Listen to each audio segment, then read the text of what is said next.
Je partage mon écran.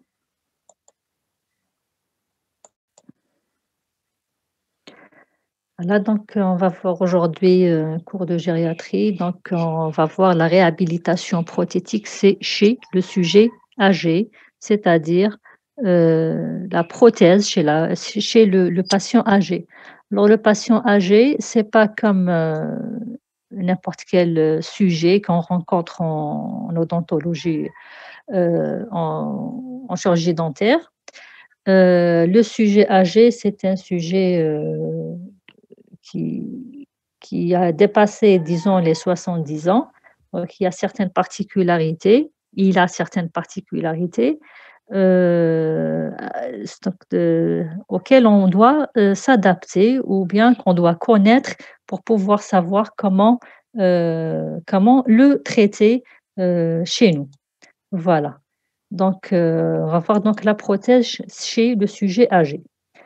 Les progrès donc de la médecine, en introduction, les progrès de la médecine, l'augmentation de l'espérance de vie, les succès de la prophylaxie dans la prévention de la carie ont favorisé la préservation des organes dentaires. Donc, plus il y a de soins, on préserve donc les dents et on se retrouve avec des patients âgés avec des dents, disons, plutôt saines.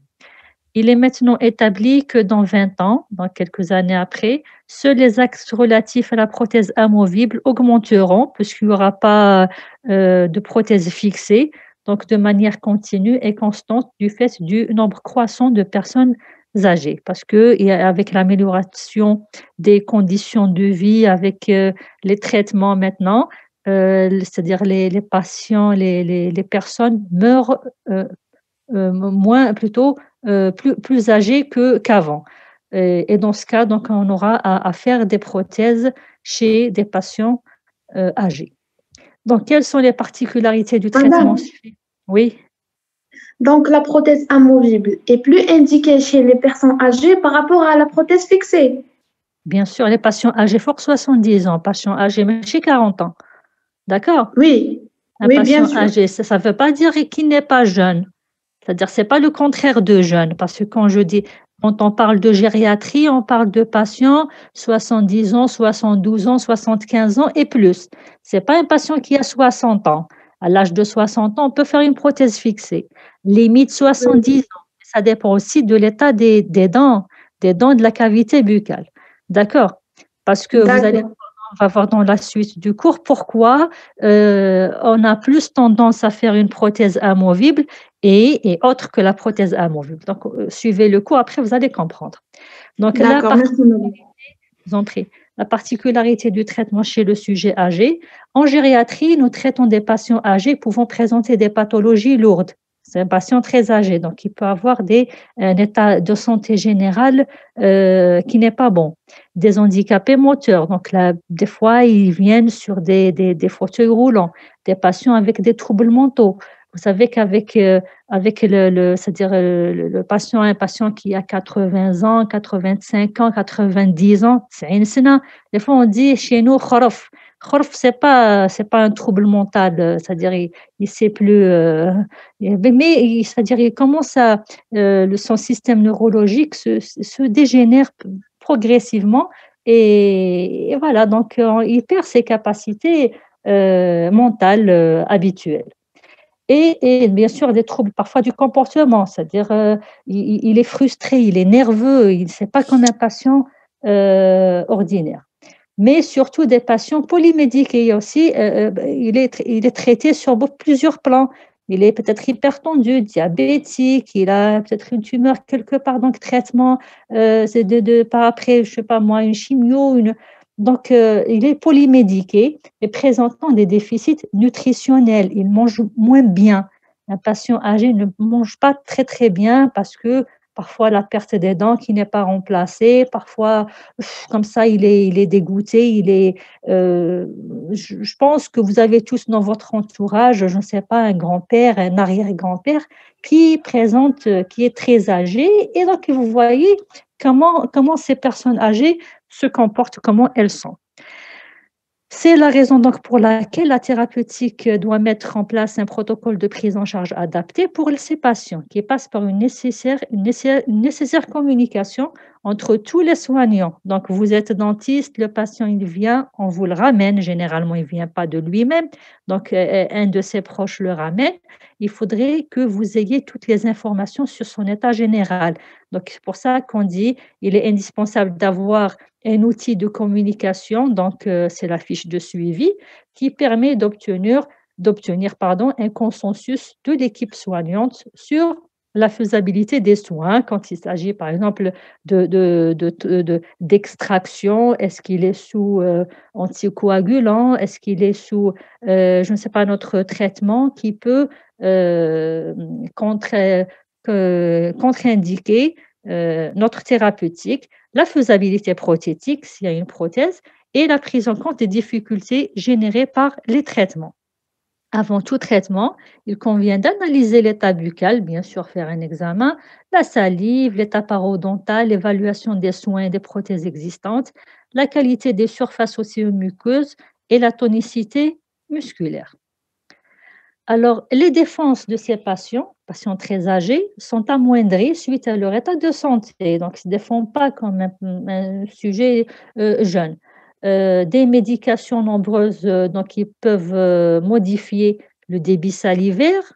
Et vous savez que pour la bonne tenue, vous avez fait ça en troisième année, que par exemple, pour la bonne tenue d'une prothèse totale, il faut qu'il y ait une bonne fluidité, une bonne sécrétion salivaire, parce que la salive s'interpose, c'est un film salivaire qui s'interpose entre la prothèse et la muqueuse, et c'est ça qui fait ce qu'on appelle l'adhésion. Donc la prothèse sera plus rétentive lorsqu'il y a un bon débit salivaire, et ce film qui se crée entre l'intradoprothétique de la prothèse totale et la muqueuse du patient. Donc, si il y a une sécheresse buccale suite parfois à des traitements comme je ne sais pas, des neuroleptiques ou il y a des traitements des maladies cardiovasculaires, comme on avait ça pour par exemple, les tachycardies. Euh, donc ces traitements peuvent diminuer le débit salivaire et donc on doit savoir comment gérer cela. Alors, ils ont aussi une alimentation rarement équilibrée. Ils mangent des aliments mous, pauvres en fibres et en protéines. L'hygiène de ces patients, souvent difficile à mettre en œuvre. On ne peut même pas leur dire de se brosser parce que parfois ils vous disent oui, vous savez, il est difficile de discuter avec, enfin pas c'est-à-dire de leur imposer quelque chose. L'hygiène souvent difficile à mettre en œuvre, une résistance des tissus dentaires minéralisés, diminuée du fait de l'exposition de la dentine radiculaire, des restaurations multiples et des édentements souvent non compensés. Donc, c'est des édentements non traités par des prothèses, ce qui favorise le développement de caries coronaires et radiculaires. Alors, pourquoi j'ai parlé de l'exposition de la dentine radiculaire? Parce que on trouve chez ces patients, lorsqu'il y a un édentement partiel, qu'il y a une dénudation radiculaire. La racine est parfois mise à nu et donc les dents de ces patients deviennent plus sensibles, même s'il y a une bonne hygiène bucco-dentaire qui est rétablie.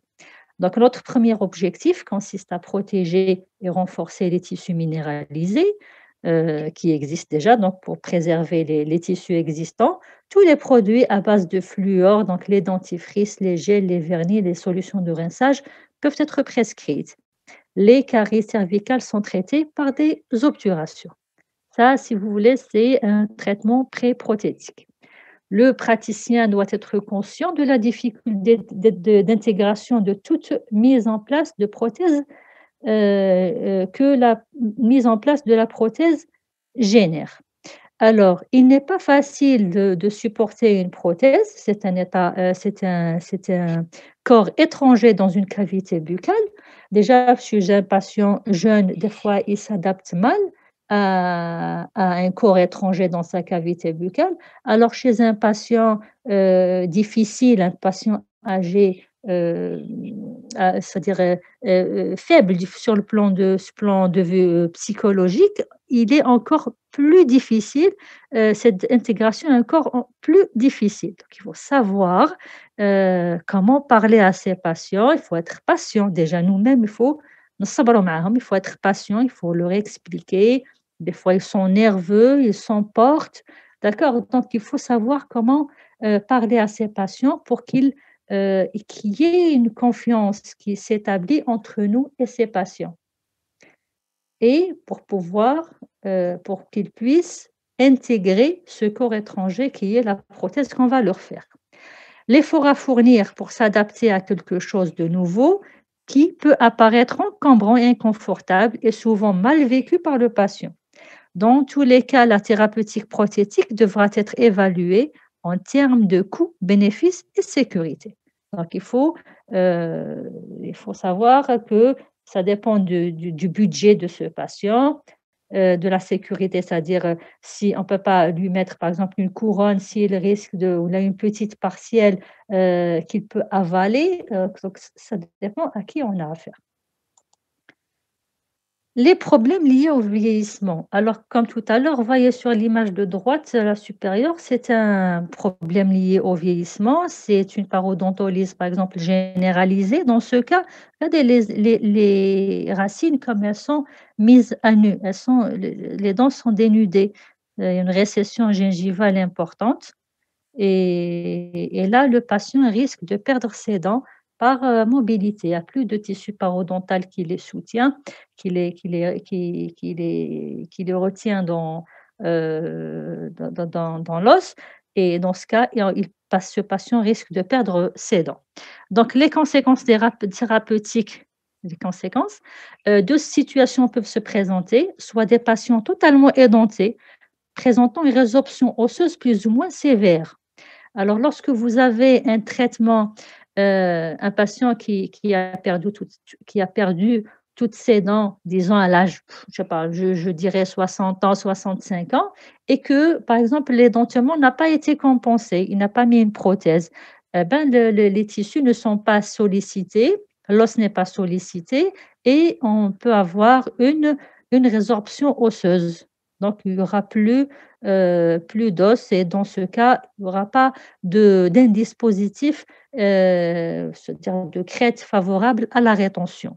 Il y a aussi parfois, lorsque la prothèse totale réalisée est mal conçue, qu'il y a des surcharges, elle est mal équilibrée, il y a des surcharges au niveau, sur l'os. Dans ce cas, j'ai une résorption osseuse qui se crée et à un âge avancé, on finit par avoir des crêtes, très résorbées, avec, une résorption osseuse très importante. Donc comment traiter, ces cas? Donc soit passer par, la piézographie qui n'est pas toujours, disons, qui ne donne pas toujours un bon résultat, ou bien passer par la prothèse implantaire si on peut la faire. Alors, donc on a dit soit des patients totalement édentés, soit des patients partiellement dentés ou partiellement édentés, pour lesquels on observe souvent une alvéolyse généralisée qui se traduit par un allongement des couronnes cliniques avec dénudation radiculaire et augmentation du volume des embrasures. Alors, pour compenser, pardon, pour compenser ces édentements, la prothèse amovible sera complète, soit partielle. Donc, soit on réalise une prothèse amovible complète ou bien une prothèse amovible, partielle. Alors sur, le premier schéma, alors si le patient, par exemple, de l'autre côté de l'arcade, il avait perdu la 4 et la 5, est-ce que dans ce cas, vous pouvez faire une prothèse conjointe? Moi, je dirais non, parce que là, regardez l'état parodontal et comme il est amoindri, donc ça contre-indique la réalisation d'une prothèse conjointe. C'est pour ça que je vous dis qu'il est très rare de faire une prothèse conjointe, il est presque impossible de faire une prothèse conjointe sur des patients en gériatrie, déjà, ça prend du temps, ça peut être douloureux et l'état des dents de ces patients ne permet pas la réalisation d'une prothèse conjointe. Donc, c'est plus la prothèse amovible qui est utilisée. Donc, soit la prothèse amovible complète que vous connaissez, soit la prothèse partielle, soit en résine ou bien la prothèse partielle, de préférence à châssis métallique. Vous avez fait ça en des cours de prothèse, d'introduction, un cours d'introduction à la PPAC en 2e année et c'est ça, c'est l'image, c'est une prothèse à châssis métallique, partielle, dont la conception permet de ménager le parodonte. Certaines situations impliquent la réalisation d'une prothèse en résine qui a l'avantage d'être évolutive. Évolutive, ça veut dire c'est-à-dire que le patient, s'il a, 2 dents, 3 dents absentes et que l'état des autres dents, c'est-à-dire il y a une certaine mobilité, mais qui n'est pas très importante. On va voir qu'avec le temps, il va finir par perdre les dents, une à une, les dents, qui sont encore en place. Donc on préfère la prothèse en résine parce qu'on pourra faire des adjonctions à fur et à mesure de l'extraction des dents. C'est pour ça qu'on dit c'est ça une prothèse en résine évolutive, c'est-à-dire qu'elle peut évoluer. S'il a 5 dents, absentes, s'il perd une autre dent, on peut faire une adjonction d'une dent en résine sur la prothèse, cette prothèse partielle qu'il a déjà. Donc c'est une prothèse en résine évolutive. Donc lorsque, par exemple, l'édentement est subtotal, lorsque les dents à pronostic, lorsqu'il y a des dents à pronostic très réservé sur l'arcade, donc on voit qu'au bout de 2 mois, de 6 mois, il va perdre 1 ou 2 dents restantes. Donc, on opte pour la prothèse en résine pour faire adjonction après. Les problèmes posés par la prothèse amovible. Alors, dans le cadre des prothèses partielles, la difficulté d'intégration est liée à la movibilité. La prothèse amovible, c'est-à-dire qu'il faut l'enlever, la remettre, en particulier lors de l'insertion et de la désinsertion. Donc, ça peut gêner le patient. L'instabilité, parfois, et surtout dans des cas d'édentement en extension, c'est-à-dire un édentement distal, comme la classe 1 et 2 de Kennedy-Applegate. C'est-à-dire que je n'ai pas de crochet, ce n'est pas un édentement intercalé, c'est un édentement distal. Le crochet, il y a un seul crochet du côté mésial. C'est ce qu'on appelle un édentement en extension, c'est-à-dire en extension distale. Du côté distal, il n'y a pas de dent et donc il n'y a pas de crochet. Donc la prothèse peut être instable parce qu'il n'y a que 2 crochets qui la retiennent, un droit et l'autre gauche. Un, par exemple, sur une prémolaire, sur la 5, sur la 15, l'autre sur la 25. Et distalement, il n'y a pas de crochet. Donc, c'est des prothèses qui sont plus sujettes à l'instabilité que les prothèses avec des édentements intercalés, donc de classe, donc surtout donc les classes 1 et 2 de Kennedy-Applegate. Dans le cadre des prothèses complètes, la difficulté d'intégration est liée à l'encombrement, c'est-à-dire la gêne que cela génère.